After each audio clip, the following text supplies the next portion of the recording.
हॉस्पिटलमध्ये मृत्यूशी झुंज सुरू असलेला हा मतदार पहा. शिवसेना उमेदवारानं दिलेली फुकटची दारू या मतदाराला बाधली आहे.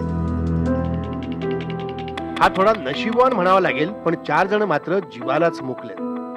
राजेंद्र आंधळे, पोपट आव्हाड, दिलीप आव्हाड, सदाशिव पेटारे अशी मृतांची नावं आहेत. नगर जिल्ह्यातल्या पांगरमल गावात शिवसेना उमेदवारांनी दारू पार्टी दिली होती. या पार्टीत गेलेल्यांनी जरा जादाच दारू घुसली. मतदारांना जबरदस्तीनं दारू पार्टीला नेल्याचं त्यांच्या नातेवाईकांनी म्हटलंय. गावामध्ये झालेलं इलेक्शन मध्ये रात्री दारू पेले, जेवले, खावले, तिथून आल्याच्या पुढं काय रात्री झोपले, पण सकाळची त्यांना त्या अशा कोरड्या आधाड्याने ते ज्यादा त्रास झाला.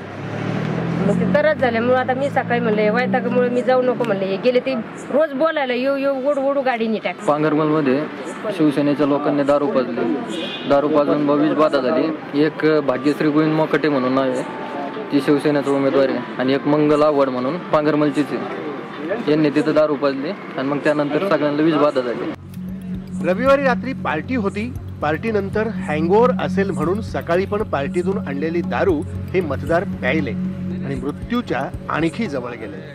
ज्यावेळेस सकाळी ते उठल्यानंतर त्यांना असं वाटलं की आपण रात्रीची जास्त दारू पिलेलो आहे काय, म्हणून आपल्याला चक्कर येतात काय, म्हणून सकाळी परत तीच डुप्लिकेट दारू, बनावट दारू त्यांनी ती घेतली आणि घेतल्यानंतर मग जास्त सिरियस त्या ठिकाणी ते मतदार नागरिक त्या ठिकाणी झाले. मृतांचे नातेवाईक शिवसेना उमेदवारांची नावं घेत आहेत, तरीही पोलीस नुसतं चौकशी सुरू आहे असं सांगतायत. त्यामुळे दारू देणाऱ्या उमेदवारांवर कारवाई होणार का असा सवाल निर्माण झालाय. साहेबराव कोकणे, IBN लोकमत, अहमदनगर.